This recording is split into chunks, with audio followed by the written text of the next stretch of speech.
천하제일, 강국.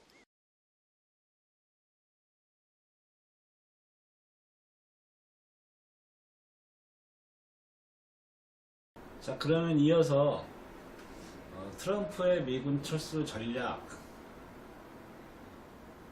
두 번째, 다나카 사카이의 해외의 미군을 철수하는 트럼프라는 제목의 글을 한번 보겠습니다. 시리아에 미군을 철수한다고 발표한 후에 미군의 지원을 받아 시리아 정부군을 상대로 싸웠던 이슬람 과격파 테러 조직 사우라가 투항을 타진했다. 미군은 요르단과 이라크, 시리아를 왕복하는 IS, 알카에다 테러리스트들에게 군사훈련을 시키고 무기와 탄약과 식량 등을 지원했다. 여기서 다나사카이는 딱 단정을 짓죠. 결론을 뭐냐면 IS, 알카에다와 같은 이런 테러리스트는 미군이 키운 세력들이다. 왜? 중동에서 직접적인 전쟁을 하기에는 시간과 자금이 너무 많이 들어가니까 중동 내에 반군이라든가 테러리스트 이 집단을 지원을 해서 얘네들이 대리전을 하게 만들어 온 방식으로 지금까지 중동의 패권을 유지해 왔는데 그 얘기를 하고 있는 거예요. 지금 미군이 시리아 내전을 격화시킨 구도는 이라크나 아프가니스탄에서도 마찬가지다. 그리고 언론은 9.11 테러 사건 이후 20년 가까이 프로파간다를 담당했다. 그러니까 미국의 언론은 프로파간다는 뭐냐면 언론에서 뭐 어떤 기사라든가 사진이라든가 이런 것들 거짓 가짜뉴스죠. 쉽게 얘기하면 주류 언론들이 가짜뉴스를 만들어서 미국인들이나 세계인들은 미국이 정당하고 정의로운 일을 하고 있는 것으로 보여지게 하고 중동에서 그 자주화를 하려고 하는 그러한 나라들이라든가 세력들은 반대로 테러 집단이라든가 아니면은 독재 집단으로 만들어서 무너뜨려야 되는 그러한 양마적인 나라로 만들어 왔다는 거예요. 트럼프가 시리아의 미군을 철수하기로 결정하고 미군 기지를 폐쇄하면서 시리아에서 IS, 알카에다를 지원하는 구조가 무너졌다. 미군이 IS, 알카에다에 무기 지원해주고 군사훈련을 시켰는데 얘네들이 철수를 하니까 이게 무너진 거죠. 미군의 지원을 받던 시리아의 테러 조직은 이미 러시아, 이란, 아사드의 군사력에 의해 무너졌고 투항한 테러 조직과 그 가족들은 터키 접경 이드리브 주변에 모여서 터키의 관리를 받고 있다. 그래서 지금 이 터키의 관리를 받고 있다. 그러니까 지금 이란 얘기 나온 게 이란, 러시아, 아사드, 그러니까 시리아 아사드 대통령, 그리고 여기에 또 터키까지 같이 연계해서 지금의 이 중동 문제를 지금 해결하고 있다라고 보시면 돼요. 근데 여기에서 이제 북 얘기가 빠졌는데 조선이 얘기가 빠졌는데 시리아가 내전이 되게 오래된 상황인데 이 초창기부터 계속 군사적 지원을 해온 것이 사실 조선입니다. 그건 알고 계시면 되고 미군은 중동 곳곳에서 테러리스트들을 지원하면서 내전을 격화시켜 왔지만 트럼프의 시리아 철수로 그 구도가 파괴되었다. 미군은 최근 시리아에서 패퇴한 IS를 아프가니스탄과 접하고 있는 이란과 중앙아시아의 국경지대로 이송시켜 인근 국가들과 접하고 있는 아프간 지역을 불안정하게 만들었다. 그러니까 IS를 일부러 아프간 지역으로 보내서 그 지역을 불안정하게 만들었다는 거예요. 아프가니스탄에서 미군이 철수하면 그런 일에도 제동이 걸린다. 그러니까 아프간 지역도 불안정한 지금 상황인데 미군이 철수하게 되면 아프간 지역도 이 불안한 정세가 정리될 수밖에 없다는 얘기예요. 이 불안한 정세를 만들고 있는 세력들을 지원해주던 미군이 빠져나가는 거니까. 아프간에서 가장 강한 세력은 미국의 괴뢰로서의 아프간 정부가 아니라, 그러니까 지금의 아프간 정부는 과거에 미국이 아프간 정부를 뒤집어 엎어놓고서 미국이 지지하는 애들로 정부를 세우는 걸 지금 괴뢰라고 얘기한 건데, 아프간 정부가, 그러니까 아프간에서 가장 강한 세력은 미국의 세운 아프간 정부가 아니라 미국이 적대하는 탈레반이다. 그러니까 우리가 알고 있는 그냥 테러리스트, 아프간의 그 테러 단체인 탈레반이 실질적으로는 아프간에서 가장 강한 세력이다라는 얘기. 왜냐하면 군사적인 어떠한 그런 것도 있지만, 그러니까 그 군사적인 그 지원을 받아서 힘을 키워놓은 것도 있지만, 민간인들한테 지지를 받고 있단 말이에요. 자, 보세요. 탈레반은 토착 세력이자 민족주의 세력이다. 근거 없는 존재가 아니다. 그러니까 탈레반은 어떻게 보면 아프간의 독립을 계속 독립운동을 해온 그 무장단체라는 얘기예요. 미 군산업체와 첩보계의 산물인 IS와는 상반되는 존재다. 쉽게 얘기해서 돈을 받고 용병처럼 거기에서 테러를 일으키고 전쟁을 참여하는 IS와는 정반대의 입장인 것이 탈레반이고, 지금의 아프간 정부는 미국이 세운 그냥 허수아비 정부다 라는 얘기입니다.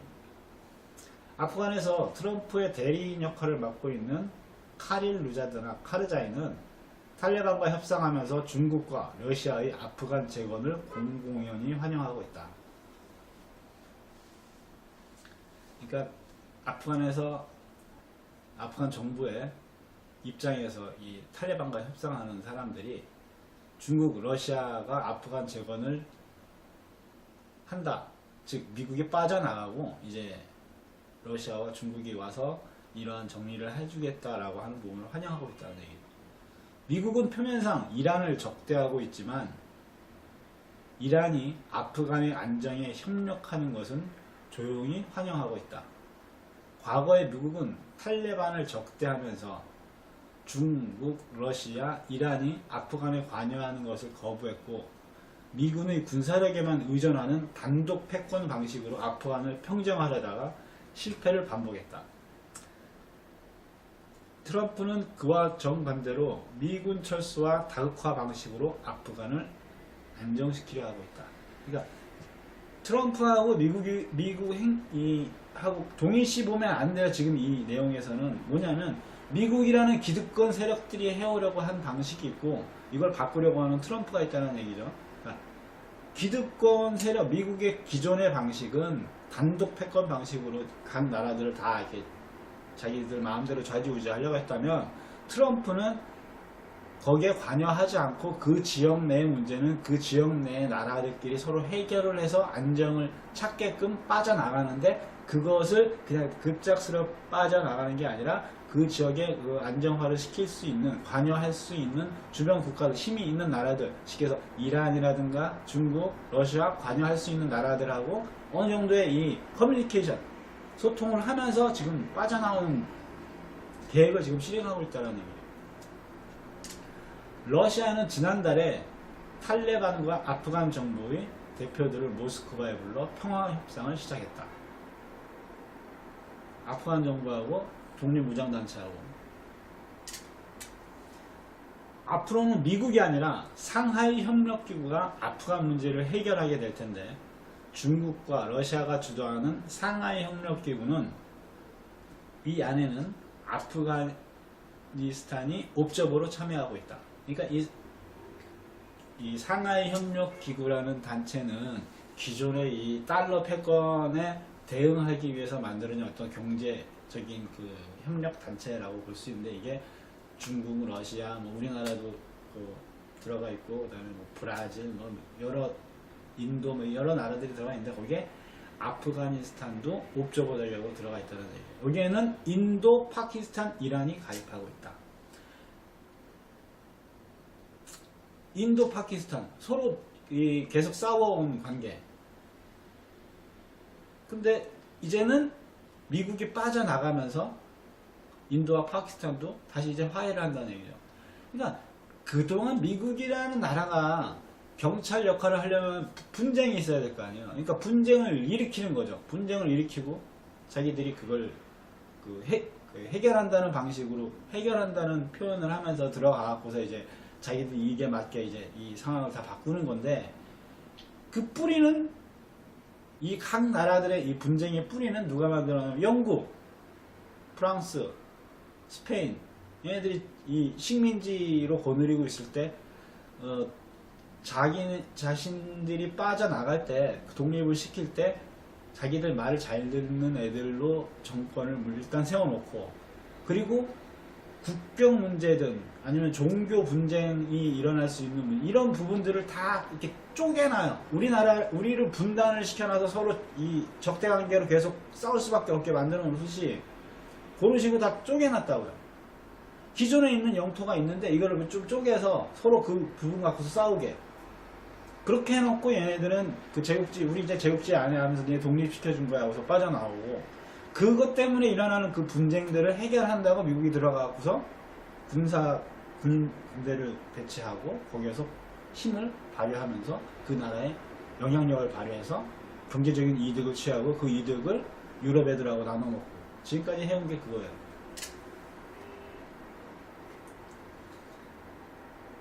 이란은 탈레반과 협력하여 자국과 가까운 아프간 서부의 IS를 파괴하는 데 주력하고 있다. 그러니까 이란하고 아프가니스탄의 탈레반하고 협력해서 이란하고 아프가니스탄 국경 지역에 있는 그 IS 테러 집단들을 파괴하는 데 주력하고 있다. 트럼프가 아프간에서 미군을 단계적으로 철수하고 중국, 러시아, 이란이 아프간 문제를 해결하는데 적극 나서면 유럽, 아시아에서도 미국 영향력이 줄어든다. 트럼프 정권은 미군 철수를 전제로 내년 4월까지 탈레반과 화해하는 것을 목표로 하고 있다. 내년 4월이면 올해 4월이죠. 탈레반과 화해를 한다는 것은 아프가니스탄에 있는 미군도 철수를 한다라는 얘기로 보시면 됩니다. 어른 말을 듣지 않는 트럼프. 2016년 가을에 당선된 트럼프는 시리아와 아프간의 미군 철수를 공약했었다. 당시 이미 얘기했었어요, 트럼프는. 그러나 당선되고부터 최근까지 2년 동안 그 일에 착수하지 못하고 있었다. 미국의 상층부를 쥐고 흔드는 군산복합체, 첩보, 군부, 외교, 의회, 양대 정당, 언론, 학계 등등등 줄줄이 철수를 반대했기 때문이다. 왜? 자신들이 이거하고 연관되어 있기 때문에. 트럼프의 주변에도 어른의 축으로 불리는 매티스, 켈리, 맥마스터, 틸러슨 같은 군산계 고위 인사들이 자리를 잡고 트럼프를 저지했다. 군산복합체는 자신들의 특권을 유지하기 위해, 이 군산복합체는 유대 자본 세력이라고 보시면 돼요. 군산은 자신들의 특권 유지를 위해 미국이 세계를 계속 지배하는 단독 패권 체제를 필요로 했다. 그리고 반전 언론, 민주당이 시리아와 아프간에서 전쟁을 끝내려고 하는 트럼프의 철군책에 맹렬히 반대하는 구도로 전개되었다. 그러니까 군산은 트럼프의 미군 철수가 자기들의 이익과 맞지 않기 때문에 언론하고 민주당 이 정치권을 다 동원해서 맹렬히 반대하는 그리고 트럼프의 그 탄핵이라든가 뭐 이런 식으로 해서 계속 트럼프 위협했다는 얘기죠. 트럼프는 취임 후 2년에 걸쳐 군산지배 구도를 파괴했다. 군산계의 어른들을 사임시키고 볼턴과 폼페오 같은 네오콘계 인사들을 중용했다. 그들은 군산의 전략을 과격하게 추진하여 무력화시키는 책략을 썼다. 군산의 전략을 과격하게 추진하여 무력화시키는 책략을 썼다. 이 얘기는 뭐냐면, 예전에 트럼프가 그럼 전쟁해. 뭐 우린 핵 단추가 있어. 뭐 우린 더 큰 핵이 있어라고 하면서 강한 군사적인 행동을 할 것처럼 계속 나온단 말이에요. 근데 그것을 실행을 하려면 미국도, 미 본토도 전쟁터가 될 수 있다는 것을 감안하고 대비하고 실행해야 되는데, 군산에서는 평화협정을 하면 대화로 풀고 평화협정을 안 된다고 반대를 하니까, 그러면 방법은 평화협정 대화가 아니면 군사적인 행동밖에 없네? 그럼 군사적인 행동할게 하고서 강하게 막 나가는 거죠. 거기에 맞춰서 지금 재작년에 북에서 계속 탄도미사일이 쏘아 올라가면서 군사적인 이 대치 강도가 높아지면서 군산복합체도 더 이상 군사적인 그 어떤 옵션으로도 뭐 북을 제압할 수도 없고 북뿐만이 아니라 시리아도 제압할 수가 없고 예멘도 제압할 수가 없고 이란도 제압할 수가 없고 쿠바나 베네수엘라도 조차도 어떻게 할 수가 없다라는 것을 이제 현실을 느끼게 만들었다는 얘기예요. 자, 너네들이 하자는 방식으로 했더니 결국은 이거잖아 라는 식으로 하면서 그들의 의견을 하나씩 꺾어버린 거죠.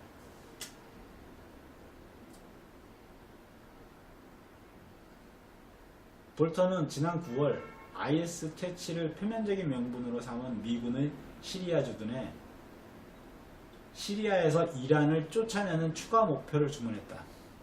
미군이 시리아에서 이란과 싸우면 본격적인 전쟁이 된다. 이란을 봉쇄하면서 중동에 계속 주둔하는 중동 패권을 목적으로 하는 군사는 본격적인 전쟁을 하려는 것이 아니다. 그러나 프로파간다, 언론은 이란을 무너뜨려야 하는 것이기 때문에 볼턴의 본격적인 전쟁 방안에 정면으로 반대할 수도 없었다.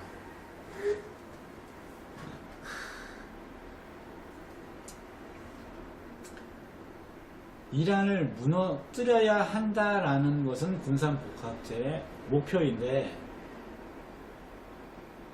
그럼 볼턴이 본격적인 전쟁을 할까?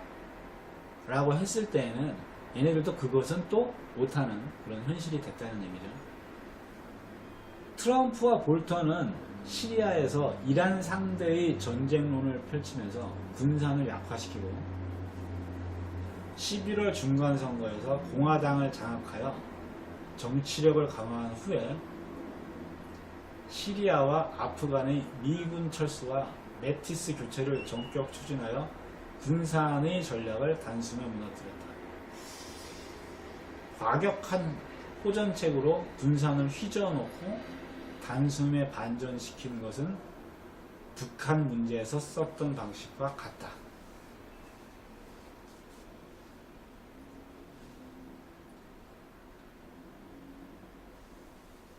메티스는 트럼프 정권의 핵심에 남아있던 마지막 군산 어른이었다. 메티스 사임으로 군산은 트럼프 정권 핵심부의 마지막 교두보를 상실했다.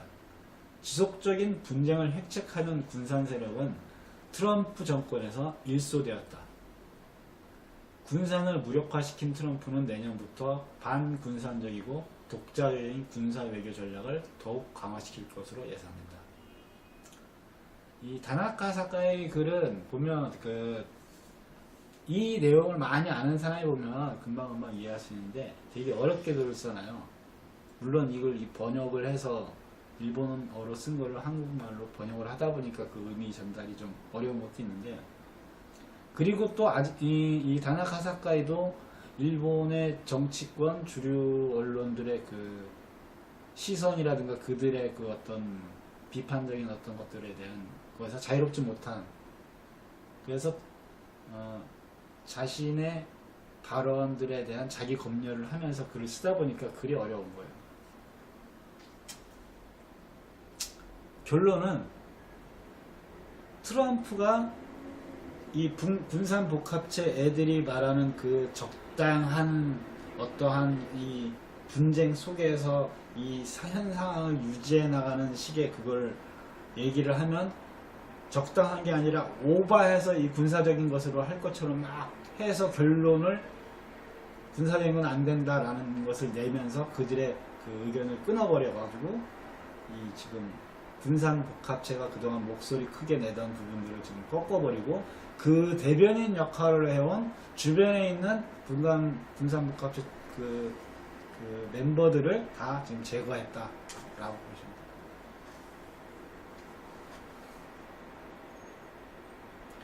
중동에 미군이 항구적으로 주둔하는 전략을 배후에서 조종했던 이스라엘은 그냥 여기서 이스라엘이라고 보면 안 돼. 유대 자본 세력이라고 보시면 돼요. 즉 군산 복합체랑 연결되어 있는 애들이죠. 왜? 군산 복합체라든가 대부분의 그 기득권, 금융권 다 유대 자본 세력들의 애들이니까.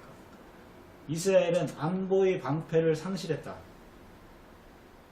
미국의 군사는 이스라엘이 시리아의 이란 거점을 공습하고 전쟁을 일으켜서 미군을 주저앉히도록 부추기고 있다. 그러니까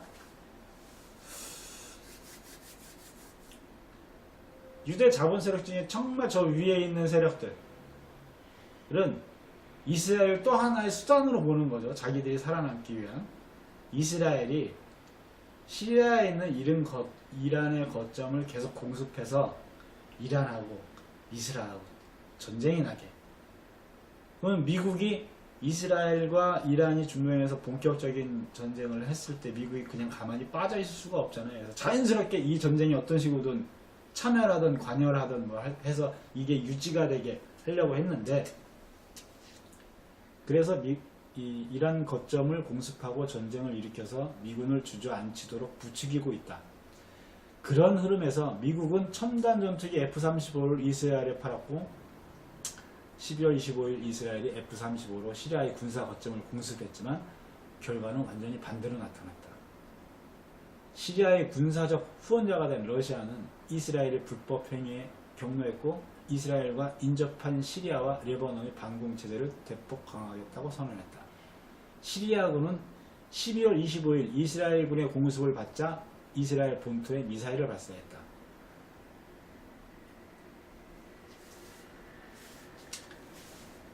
자, 미국의 군산복합체 세력들이 이스라엘을 통해서 이란하고의 전쟁을 하기 위해서 미국의 첨단 무기 F-35를 이스라엘에 팔았고요. 그 다음에 이스라엘은 그 F-35를 이용해서 시리아의 군사 거점을 공습을 했어요. 근데 이 과정에서 러시아가 격노했다라고 지금 표현이 나오는데 이게 무슨 얘기냐면,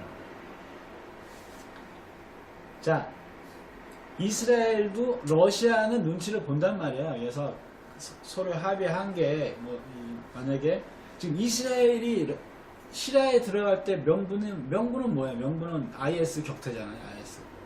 러시아도 IS 격퇴. 근데 양쪽에서 그 전투기라든가 폭격기가 움직일 때 서로 적으로 오인할 수가 있기 때문에 그런 부분들을 서로 통보를 해주기로 했단 말이에요. 통보를. 시리아에 들어갈 때는.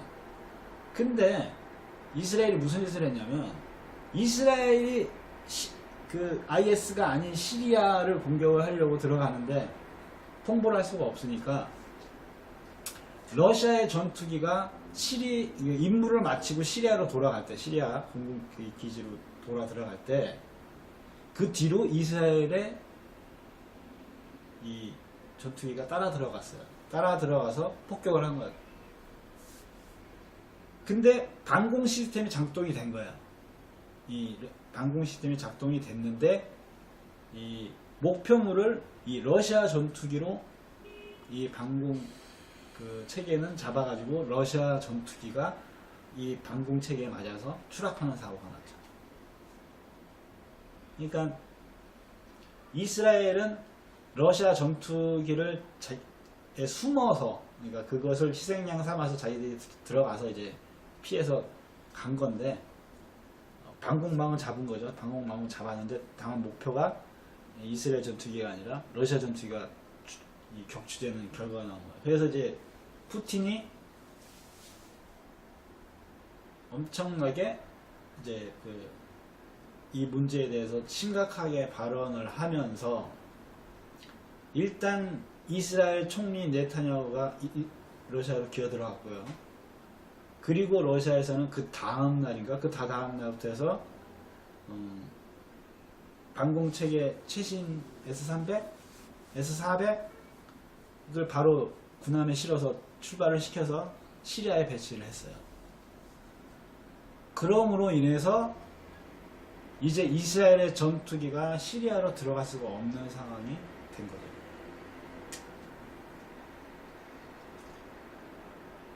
이스라엘과 인접한 시리아와 레바논이 방공체계를 대폭 강화하겠다고 선언했다. 러시아가. 그래서 지금 S300, S400이 들어가 버린 거예요. 배치됐고. 그리고 러시아군이 또 들어갔고, S300, 400 이 체계를 교육을 시키고 실행을 해야 되니까. 시리아군은 12월 50일 이스라엘군의 공습을 받자 이스라엘 본토에 미사일을 발사했다. 러시아와 시리아는 이스라엘이 시리아나 레바논을 다시 공격하면 본격적으로 이스라엘 본토를 향해 반격하겠다고 선언했다. 그러니까 미국의 군산 애들은 시리아하고 이란하고의 이스라엘하고, 그러니까 이란이 이스라엘을 직접 타격을 해서 이스라엘하고 이란하고 서로 전쟁하는 그 구조를 만들려고 한 건데, 지금 갑자기 러시아가 거기에 중심에 딱 들어온 거야. 러시아가 이스라엘을 깔 수도 있다라고 얘기하는 거죠. 시리아가 이스라엘 본토를 공격한 것은 처음 있는 일이었고, 이스라엘의 요격 미사일은 그것을 완전히 방어하지 못했다. 러시아의 경고를 무시하고 이스라엘이 시리아를 다시 공습하면 본토 전쟁을 각오해야 한다. 이스라엘은 시리아와 레바논을 공격하지 못하고 있다. 그러니까 이스라엘이 다시 이 본토 전쟁을 각오해야 되는데, 상대가 시리아에, 러시아에, 이란에, 미국은 뒤로 빠져야 되는 상황이고, 1월이 오면 러시아는 팔레스타인에서 분열되어 있는 서한의 파타하와 가자의 하마스를 화해시키는 중재를 시작한다. 지금까지 이집트의 시도가 실패했기 때문에 러시아도 마찬가지일 것이라는 분석이 나오고 있지만, 미국과 이스라엘의 영향을 받는 이집트가 파타하와 하마스의 화해를 시키지 못하는 것은 당연한 결과다. 그러나 미국과 이스라엘의 비판적인 적대적인 러시아는 화해 협상을 성공시킬 가능성이 있다.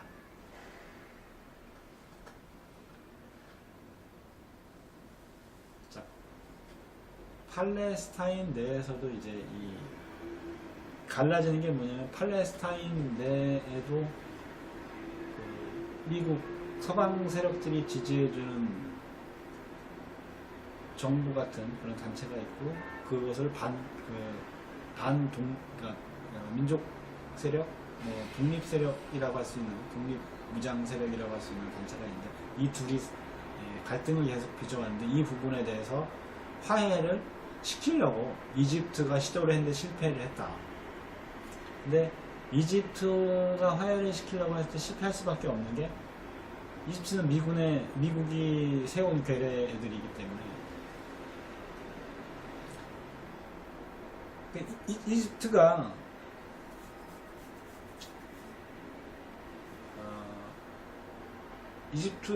선거로 아무튼 그 대통령이 나왔고, 그 대통령은 전통적으로 이집트는 친미 종미 국가였는데, 이집트 대통령이 됐을 때 이 사람이 이란과의 관계 개선을 추구를 했어요. 그러다가 이집트 내에서 군부가 쿠데타를 일으켜서 이 사람을 감옥에 집어넣고 정권을 세운 게 지금의 이집트 정권이에요. 그러니까 미국이 세운 정권이란 말이에요.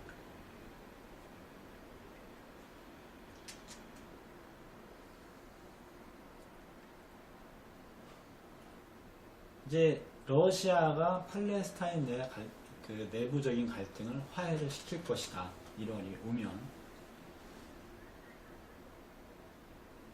파타하와 하마스가 화해하여 연립 정권을 재개하고 분열되었던 팔레스타인이 결속하면 중동 평화 교섭에서 팔레스타인의 협상력이 강해진다. 내년에 트럼프가 발표할 중동 평화안은 이스라엘에게 유리하므로 러시아의 중재로 재결속에 성공한 팔레스타인이라면 그것을 거부할 것이다.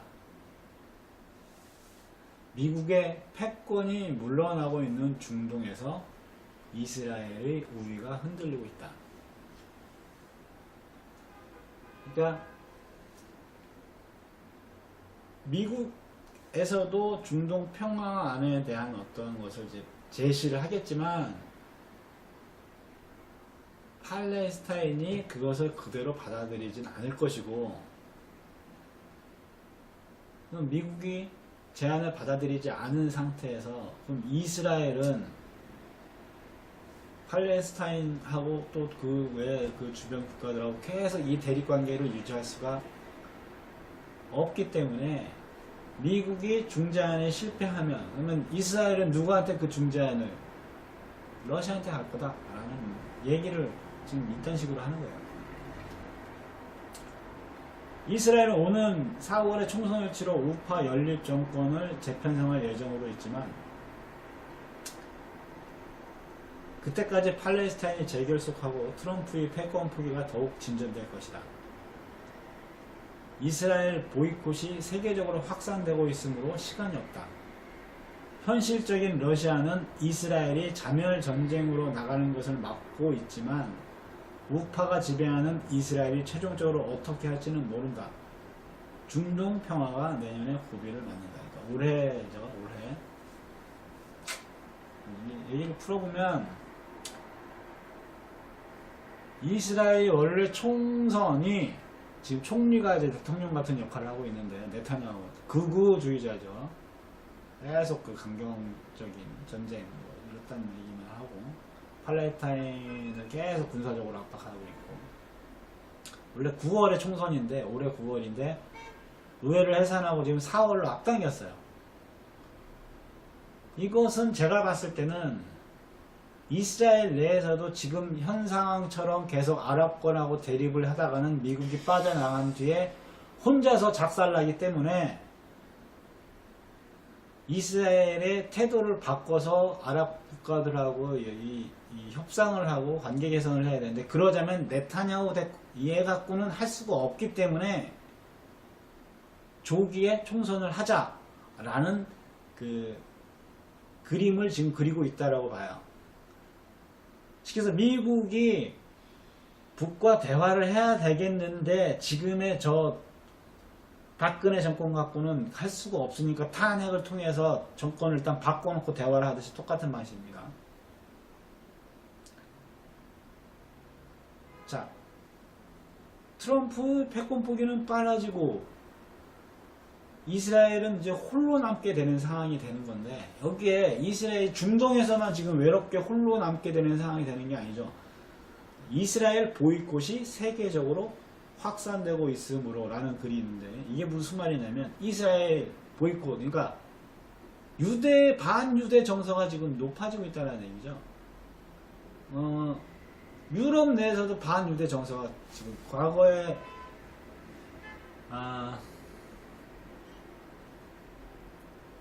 독일 나치가 이스라엘 애들을 학살했다 이런 그 얘기가 있었죠. 정말 그렇게 한 건지 아니면 유대애들이 그 또 프로파간다 짓을 해서 즉 언론을 움직여서 그렇게 또 과대 포장을 한 건지는 나중에 뭐 알려지겠지만 아무튼 유대애들이 그 돈벌레, 돈피싱 같은 짓거리만 해왔기 때문에 이 유럽에서도 별로 인식이 안 좋아요. 근데 지금 얘네들이 워낙에 많은 언론 플레이를 통해서 지네들이 좋은 그 이미지만 자꾸 부각을 시키고 거짓 이미지를 만들어서 지금 한 건데 이제 그 실체가 자꾸 드러나다 보니까 유럽에서도 반유대 정서 그러니까 유럽 쪽에서 지금 극우가 뭐 극우 정권이 들어선다. 극우는 우리나라에서 극우는 개 또라이 그 수국골통 새끼들을 얘기하는 거지만 그 정상적인 우파라는 건 뭐냐면 자국 중심주의, 자민족 중심주의를 얘기하는 거잖아요.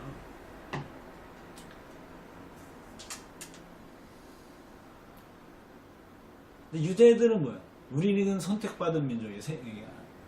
지들만 선택받은 민족이고 다른 민족은 뭐 다 불러리야 되는 그딴 생각을 가지고 있는 애들이기 때문에 그러니까 하는 짓거리들이 항상 보면 다른 나라 다른 민족의 피를 빨아 먹어야서 부만 축적하는 그런 짓거리를 해온 게 지금 유대애들인데 자 반유대 정서 예를 들면 미국에서는 얼마 전에 그 유대인 그 교회당에서 총격 사건이 있었죠. 그 다음에 유럽에서는 반유대 뭐 나치 관련된 그런 것들을 또 젊은이들이 다시 표현한다거나 그 유대인들이 뭐 폭행을 당한다거나. 그리고 뭐 유대인 자본, 유대 자본하면 상징적인 거, 뭐 애플, 뭐 유명한 뭐 빌 게이츠, 뭐 이런 애들의 그 회사들이 지금 무너지는, 그러니까 약화되고 영향력이 페이스북 영향력이 약화되고 뭐 이런 것들. 걔네들이 제가 움직여온 그 방송계라든가 언론들이 지금 이 소셜 네트워크 그리고 그 사람들의 뭐 유튜브 뭐 이런 여러 가지 그 통로를 통해서 깨지고 있는 가장 그 이스라엘 사람들의 그 속을 가장 잘 볼 수 있는 게 뭐였냐면은 제가 생각했을 때는 그 몇 년 전이죠. 이스라엘이 팔레스타인 가자 지구를 이제 폭격을 할 때, 저 언덕 위에서 이제 그 이스라엘 사람들이 막 음료수를 마시면서 웃으면서 그 폭죽놀이 구경하듯이 그걸 구경하고 있는 그 영상이 인터넷에 딱 돌면서 많은 사람들이 이스라엘을 욕을 했었는데, 그러니까 우리한테 뭐 우리 말 안 듣고 우리한테 적대시하는 애들은 그냥 저렇게 다 죽어도 상관없어. 그 사람들 민간이든 어린 아이들이든 노약자든 상관이 없는 거죠. 그런 새끼들이다. 이제 뭐 노벨 평화상을 뭐 많이 수상했다. 그게 지네들이 만든 거 아니에요. 지네들이 만들어서. 근데 노벨은 왜 만들어서? 다이너마이트 갖고 돈 벌어서. 다이너마이트는 전쟁에 사용되기 시작하면서 엄청난 사상자를 내는 무기가 되고,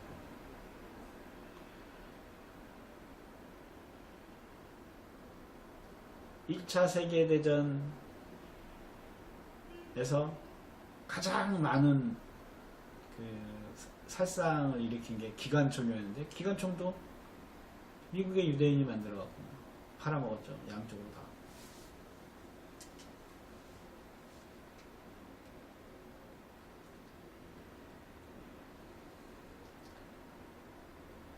이게 이스라엘이 자멸 전쟁으로 가는 것을 막고 있지만 러시아가 우파가 지배하는 이스라엘이 최종적으로 어떻게 할지는 모른다 라고 지금 다나카 사카이는 얘기를 하는데, 제가 봤을 때는 이스라엘은 지금 살 길 찾아서 지금 움직이고 있어요.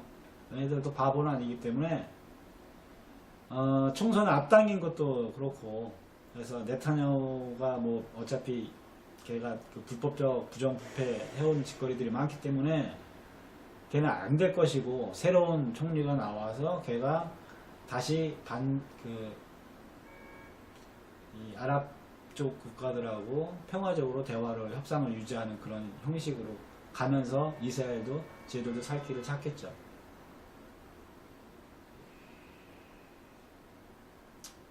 트럼프는 취임 후 용병과 전쟁을 하청받아 수행하는 블랙워터에게 중동 각 지역에서 미군이 벌이고 있는 전투와 치안유지 활동을 대행시키고 미군은 철수하는 전쟁의 민영화를 검토했다가 군산의 어른들이 극력 반대하는 바람에 이루지 못했지만, 어른들이 모두 사라진 내년에는 그것이 미국의 전략으로 등장할 것으로 보인다. 그 근거로 블랙워터는 최근 의욕적인 전면 광고를 작성했다. 그러니까 블랙워터가 뭐냐면 민간 용병들이죠.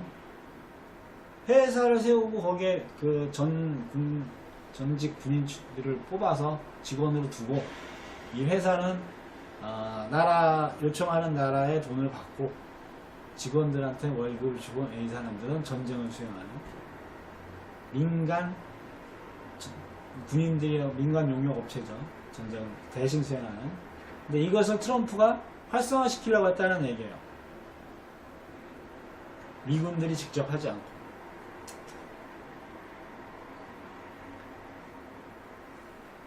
자, 왜 트럼프는 이 블랙워터를 통한 이 전쟁의 민영화를 하려고 했고, 군산 세력들은 그걸 반대를 했을까? 거기에 대한 설명입니다.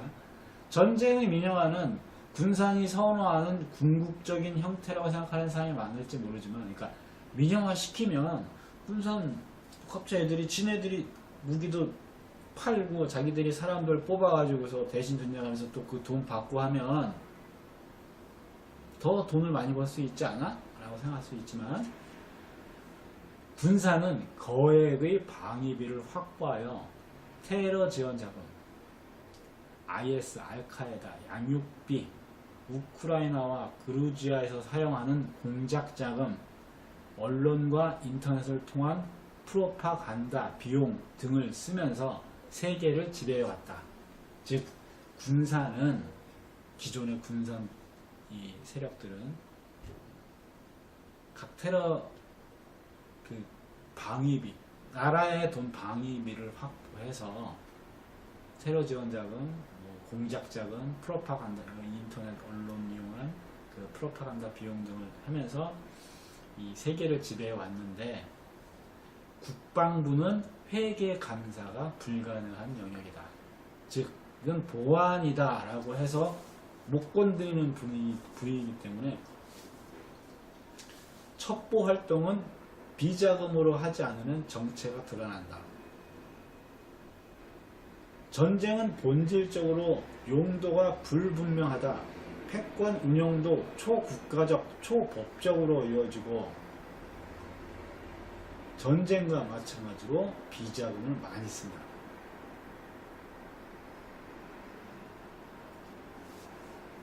쉽게 얘기해서 첩보, 뭐 비밀, 그러니까 영수증이라든가 회계 자료가 없는 비용으로 할 수 있어야 되는데, 이 군산 애들이 받은 이 국방부에서 받은 이 큰 금액 가지고 얘네들이 영수 처리하지 않고서 쟤네들이 필요한데 그냥 쓰면서 남는 건 쟤들이 먹는 거고 뭐 이런 식으로 이제 나눠 먹고 뭐 이런 식으로 해야 되는데, 그러나 민영화에는 비용 정산이 따르므로 군사 첩보나 패권 운영의 필수적인 비밀을 유지하기가 어려워진다. 민영화를 시키면 얼마를 지급했고 걔네들은 지출 내역을 해고 그다음에 세금을 내고 뭐 이런 이 투명화된다는 거죠. 그 비용에 대해. 그러니까 어두운 돈 가지고 어두운 곳에서 써야지 되는데 이것을 밝은 곳으로 드러내지기 때문에 군산 애들은 지금 이것을 반대하는 거다라는 얘기예요. 트럼프는 그것을 어두운 곳에서 쓰고 어두운 짓거리를 하는 것을 밖으로 드러내려고 하는 거고, 그래서 못하게 하려고 하는 거고. 트럼프가 전쟁의 민영화를 검토하는 것은 그것이 군산의 첩보 활동이나 패권 운영을 어렵게 만들기 때문이다. 트럼프는 세계의 미군을 민영화하고 비용을 명시해서 동맹국들에게 그것을 부담시키려고 하는 것이다. 자, 민영화시키고 그 비용은 그동안은 주둔비 명목을 해서 조금씩 받던 걸 더 내. 왜냐면 우리가 지금 이만큼이 들어가니까 봐봐, 봤지? 자, 이만큼 더 니들이 다 내. 라고 한다는 얘기죠. 블랙워터는 미국의 블랙워터는 미국의 이라크 점령 당시에 활동했지만 잔악하고 낭비가 많아 평판이 나빴다. 잔악하고 낭비가 많아서 평판이 나빴다는 것은 미국의 평판일까요? 아니면 얘네들이 활동한 이라크의 괴뢰 정부 입장일까요? 괴뢰 정부 입장이죠. 괴뢰 정부 입장에서 보기에도 너무 그 범죄 행위나 이런 것들이 심하고, 그리고 비용적인 걸 너무 많이 가져가고 많이 요구하고, 동맹국들은 미군이 아니라 블랙워터가 한다면 미국에 기대지 않으려고 할 것이고, 여기서 이 동맹국이라고 얘는 표현하는데 그냥 괴뢰국들은 미군이 아니라 블랙워터가 한다면 미국에 기대지 않으려 할 것이고, 바로 그 부분이 패권 포기를 노리는 트럼프의 전쟁 민영화 의도다. 그러니까 군이라는 조직에서 하지 않고 민간 쪽으로 넘겨서 그것을 대행을 했을 때, 괴뢰 국가들 입장에서도 봤을 때 이것은 믿음도 가지 않고 비용은 또 어마어마하게 들어가고 걔네들이 벌이는 범죄 행위와 이런 것들을 감당할 수가 없기 때문에 미군은 직접 안 한다고 하고 블랙워터한테 맡길래 했을 때 그러면 우리 블랙워터 안 할래. 차라리 뭐가 낫다? 내 스스로 내가 지킬 힘을 갖추던가 아니면 지금 분쟁이나 뭐 어떤 분열에 있는 이 상황을 평화적으로 해결을 해서 더 이상 분쟁이 없도록 얘들 필요가 없도록 만들던가. 이게 트럼프의 의도다. 정권 내의 군사 세력을 벗어던진 트럼프는 우선적으로 중동에서 철군과 패권 포기를 추진하고 있지만 내년에는 올해죠. 중동을 일단락 짓고 유럽과 동아시아에 철군에 착수할 것이다. 독일은 미국이 INF 조약에서 빠지겠다면 유럽에 핵미사일을 배치하지 마라. 유럽은 미국과 러시아 사이의 핵 갈등에 끼고 싶지 않다라고 말하고 있다.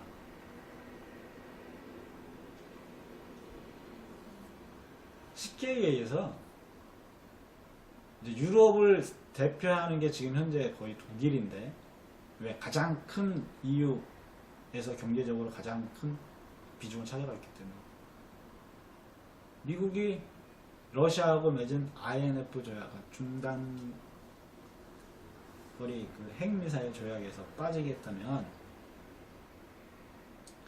중단거리를 계속 개발해서 뭘 하겠다라고 하면 그걸 핑계로 유럽의 핵미사일을 미국의 핵미사일을 배치하지 말라는 얘기죠. 유럽은 미국과 러시아 사이에 핵 갈등에 끼고 싶지 않다. 미국은 우리한테 핵을 놓고 괜히 우리들이 미국 러시아 간의 그 다툼에 우리 끼게만 하지 말고 그냥 빠져나가라는 얘기죠. 차라리 빠져나가면 그럼 EU는 그냥 가만히 있어야 되나? 아니죠. 유럽의 군과 미국의 군이 합쳐진 게 나토잖아요. 얘네들이 지금 유럽에서 그 군사활동을 하고 있는 나토를 깨자, 차라리. 그리고 그냥 우리 EU에 있는 유럽에 있는 나라끼리 어떻게 힘을 합쳐서 우리가 지킬 테니까. 지킨다는 것보다는 러시아하고 관계 개선을 하겠다는 게 더 맞는 말이죠. 왜? 유럽의 나라들이 지금 거의 지금 하나의 그 통화권으로 하듯이 이게 되고 있는데 서로 싸울 일은 거의 없고 워낙 그 빈번한 이 거래가 이루어지고 있는데 서로 전쟁한다는 건 불가능한 일. 사람이 왕래가 빈번하고 물자의 왕래가 해서 그 나라가 돌아가는데 서로 싸우면은 같이 공멸하는데 이게 전쟁이 날 수가 없는 상황이 되는 거야. 그래서 남북 간의 교류, 경제 교류, 인적 교류가 일어나야지 된다는 얘기고요. 그러니까 독일은 얘기는 뭐냐면 빠질 거면 그냥 뭐 핵미사일을 뭐 유럽에 배치하에 뭐 러시아를 견제하기 위해서 그딴 거 하지 말고 그냥 빠지라는 얘기죠. 우리끼리 알아서 힘을 합칠 거고 러시아하고는 관계 개선을 해서 평화적인 이 상황을 유지해 나갈 테니까. 동아시아에서는 한반도의 남북화해, 주한미군 철수 그리고 주일미군 철수 노선이 깔리고 있다. 트럼프는 내년에 미군의 세계 지배를 더욱 크게 무너뜨릴 것이다. 동아시아에서는 주한미군, 주일미군 이것이 어차피 착착착 진행될 거다라는. 자, 주일미군을 지금 다나카 사카이가 언급을 했는데 지금 아베가 왜 저렇게 갑자기 F-35를 사들이고 뭐 무장을 강화하고 미군이 빠져나갈 걸 알고 있기 때문에 지금 아베는. 미군이 빠져나갈 걸 알고 있기 때문에 한편으로는 북하고의 그 대화 협상을 하려고 몽골에서 베이징에서 비밀리에 자꾸 이 접촉을 하는 거고 또 러시아 푸틴한테는 쿠릴열도 그 분쟁 부분에 대해서 우리 협의를 하자라고 하면서 자꾸 정상회담해서 그 문제를 풀자라고 떠들어대는 건데 일본 이 새끼들이 그동안 미국 믿고서 해온 짓거들이 너무 많기 때문에 얘네들은 쉽게 그렇게 되진 않을 거예요. 그리고 그 일본이 살아남으려면 과거의 한 짓거리에 대한 배상과 사죄가 1차적으로 무조건 이루어져야 되기 때문에 그것을 조선이 지금 제일 1순위를 지금 언급하고 있고 계속 그것을 강조하고 있기 때문에 그거 없으면 일본은 개박살이 나는 상황을 맞이하게 되죠.